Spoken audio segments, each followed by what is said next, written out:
Halo teman-teman, kembali lagi bersama Coming Soon. Kali ini kita akan membahas sebuah film rilisan tahun 2017 berjudul Loveless. Film Loveless merupakan gambaran nyata rasa depresi seorang anak dalam kondisi orang tua yang akan berpisah. Film ini merupakan gambaran yang sangat nyata tentang apa yang seringkali terjadi pada masyarakat urban zaman sekarang. Langsung aja ke isi cerita filmnya. Film dibuka dengan memperlihatkan seorang anak laki-laki mengenakan jaket merah bernama Alyosha yang baru saja pulang dari sekolahnya dan berjalan-jalan sendirian. Ia bermain-main dengan garis batas polisi yang ditemukannya, seolah-olah sedang mengulur waktu untuk pulang. Lalu, di apartemennya Alyosha sedang menatap kosong ke arah jendela di kamarnya, mengabaikan buku pelajaran sampai bel apartemen berbunyi dan Alyosha tersadar dari lamunan. Ibu Alyosha yang bernama Zenya masuk ke kamarnya, memperingatkan dengan nada yang mengancam agar Alyosha merapikan kamarnya karena orang yang akan membeli apartemennya mereka sudah datang. Alyosha tidak mendengar perintah Zenya dan menutup pintu kamarnya lagi dengan keras.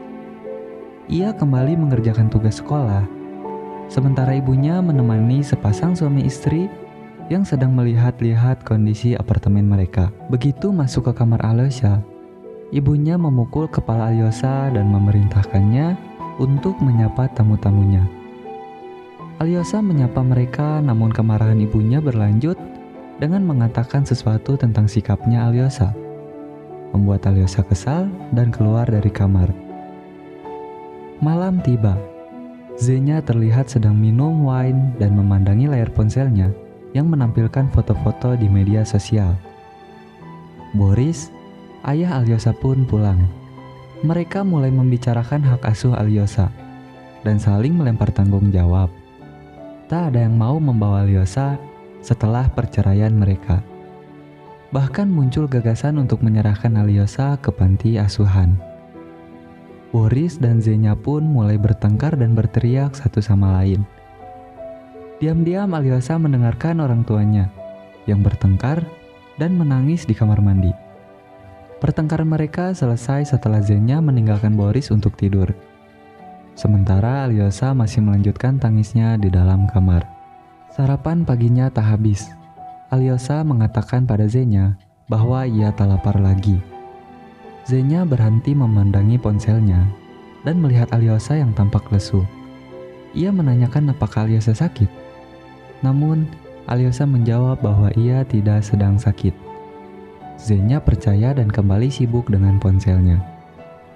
Tak menyadari bahwa putranya saat itu mengeluarkan air mata, Alyosha bergegas pergi dari rumah, mengenakan jaket merahnya dan membawa ransel. Ibunya berpikir bahwa Alyosha akan pergi ke sekolah hari itu. Tapi Alyosha pun punya tujuan yang lain. Boris dan Zenya menjalani rutinitasnya masing-masing, berangkat ke kantor dan bekerja. Mereka belum menyadari keadaan Alyosha dan tidak pulang mengkhawatirkannya. Boris lebih mengkhawatirkan pekerjaannya jika ia bercerai pada Zenya, mengingat bahwa perusahaannya tidak akan menerima karyawannya yang bercerai dan akan segera memecatnya jika ketahuan. Sedangkan Zenya, di kantornya yang merupakan sebuah salon kecantikan memang mengharapkan Boris dipecat. Setelah mereka bercerai, juga mulai membicarakan tentang pacar baru Zenya pada temannya yang sedang menata rambut dirinya. Mereka tidak sedikit pun memikirkan Alyosha. Seusai bekerja pun, mereka sibuk dengan kekasih baru masing-masing yang menurut mereka jauh lebih memahami sifat mereka dan bisa membuat mereka bahagia. Tak ada yang pulang ke apartemen malam itu. Boris menghabiskan waktunya di Marsha, sedangkan Zenya menghabiskan waktunya dengan berkencan dengan Anton. Mereka benar-benar melupakan Alyosha dan tidak menyadari bahwa putra satu-satunya telah menghilang. Zenya pulang ke apartemennya saat paginya dan langsung tertidur. Ia masih belum menyadari putranya menghilang. Boris sedang berada di kantin kantor saat Zenya menelepon dan mengabarkan pihak sekolah Alyosha tidak masuk ke dalam sekolah selama 2 hari. Zenya pun menanyakan keberadaan Alyosa pada Boris. Tetapi sama seperti Zenya, karena tidak pulang ke apartemennya, Boris pun tidak mengetahui keberadaan Alyosa. Lalu Zenya pun mulai panik dan mencemaskan soal Alyosa, namun tidak dengan Boris. Ia justru menyalahkan Zenya karena ketidaktahuannya dan bersikap biasa-biasa saja saat itu. Boris masih berpikir positif dan menebak-nebak keberadaan Alyosa. Mendengar apa yang dikatakan Boris, membuat Zenya sangat kesal hingga mematikan telepon. Dengan inisiatif sendiri, Zenya pun melaporkan hilangnya Alyosa pada polisi. Namun, kekecewaan menimpa Zenya. Tidak seperti yang diharapkan dari pihak kepolisian. Mereka tidak membantu sama sekali. Mereka hanya berpikir Alyosa hanya kabur dari rumah dan akan kembali lagi setelah beberapa hari. Lalu polisi yang menangani kasusnya pun mengatakan data yang diberikan Zenya hanya ini formalitas saja. Kepolisian terlalu sibuk menghadapi kasus lain, sehingga tidak mungkin melakukan pencarian pada Alyosa.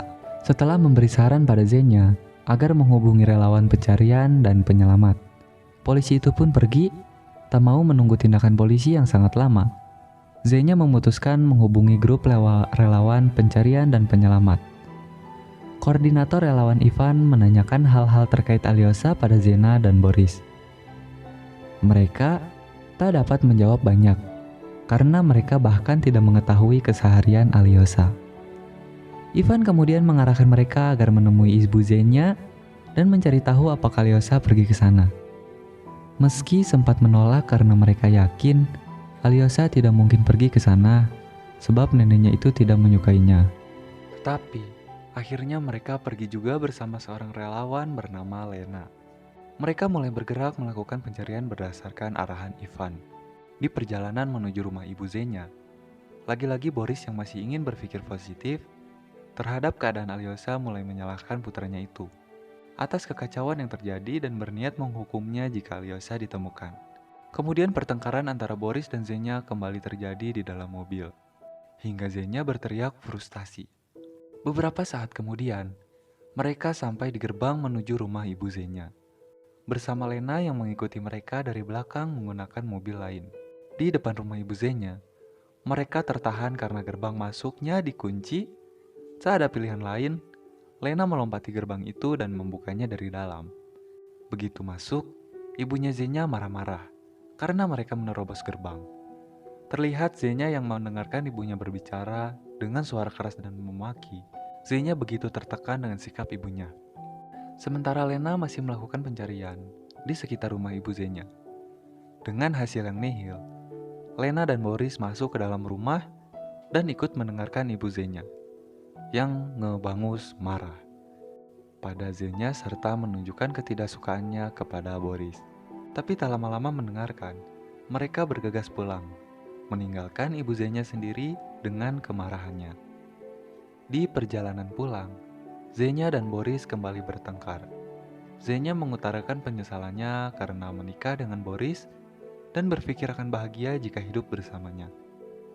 Tapi yang didapat Zenya hanya sakit dan kekecewaan. Zenya mulai membicarakan tentang Anton yang mencintainya tanpa syarat. Mendengar itu, membuat Boris semakin kesal. Ia meminggirkan mobilnya dan menurunkan Zenya di jalanan. Pencarian itu terus dilakukan. Relawan mulai memasuki hutan sambil meneriaki nama Alyosa. Namun hasilnya nihil. Ivan mulai menyelidiki kawasan perkotaan dengan bantuan polisi yang memberikan akses CCTV untuk mencari jejak Alyosa. Namun Alyosa tak terlihat di rekaman CCTV manapun. Penyelidikan makin sulit. Boris bahkan mengabaikan Masya yang saat itu mengajaknya bertemu. Sementara Zenya yang sedang beristirahat di tempat Anton, kemudian menghubungi Ivan, meminta arahan selanjutnya agar Zenya bisa membantu pencarian. Ivan meminta Zenya untuk mencari Alyosa di rumah sakit.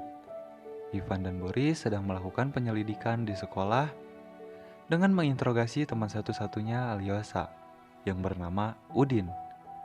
Meminta ia untuk memberitahu tempat biasa mereka bermain. Setelah dipaksa mengatakannya, Udin memandu mereka ke markas yang terletak di tengah hutan.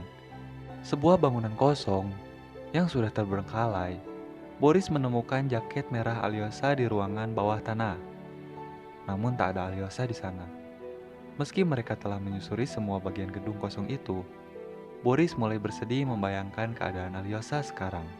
Di rumah sakit, Zenya melakukan pencarian bersama Lena dan Anton. Perawat memberitahu bahwa ada anak dengan ciri-ciri yang sama dengan Alyosha yang datang diantarkan oleh polisi. Anak itu masih tak mau berbicara.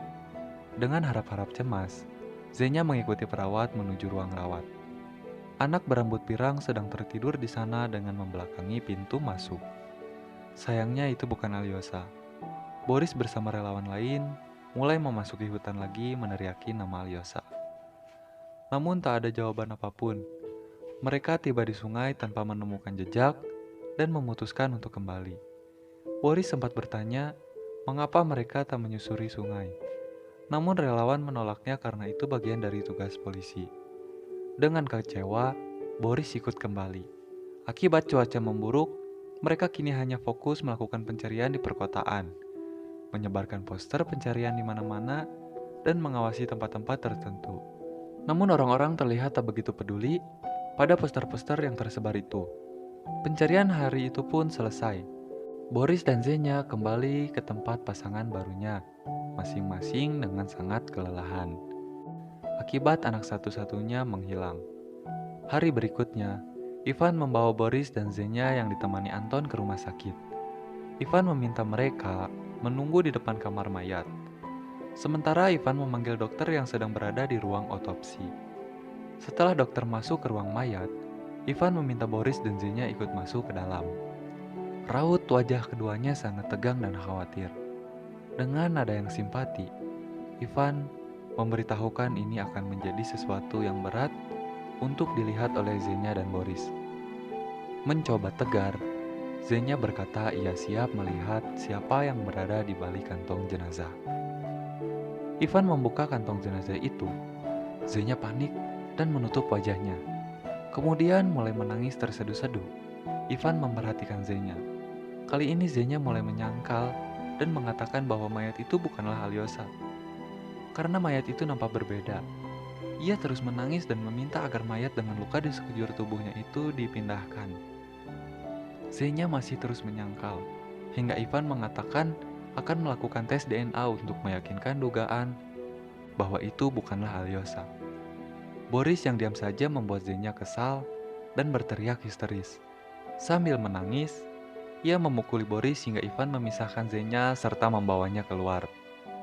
Setelah Zenya ditangani oleh Anton, Boris menangis terseduh-seduh di kamar mayat. Ivan memandanginya dengan iba. Beberapa bulan semenjak kejadian itu, apartemen yang mereka tempati kini sedang direnovasi dan berganti pemilik. Dari jendela bekas kamar Alyosha, terlihat taman yang tengah dipenuhi salju dan anak-anak yang bermain ski di sana. Boris memulai hidup keluarga barunya bersama Masya. Ia kini memiliki seorang anak perempuan. Namun yang terjadi pada Alyosha tak cukup mengubahnya. Ia masih saja tak memperhatikan anaknya dan justru memindahkan putrinya itu dengan kasar hingga menangis, mengganggu Boris yang sedang menonton televisi. Sementara Zenya kini hidup bersama Anton, juga tak ada yang berubah darinya. Ia masih selalu sibuk dengan ponsel di tangannya. Zenya keluar ruangan ketika berita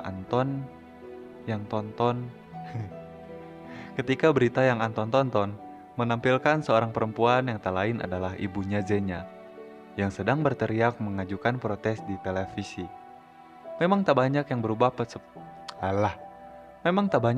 sepeninggalan Alyosha, selain poster pencari yang kini telah memudar di jalan-jalan dan telah usang dimakan waktu.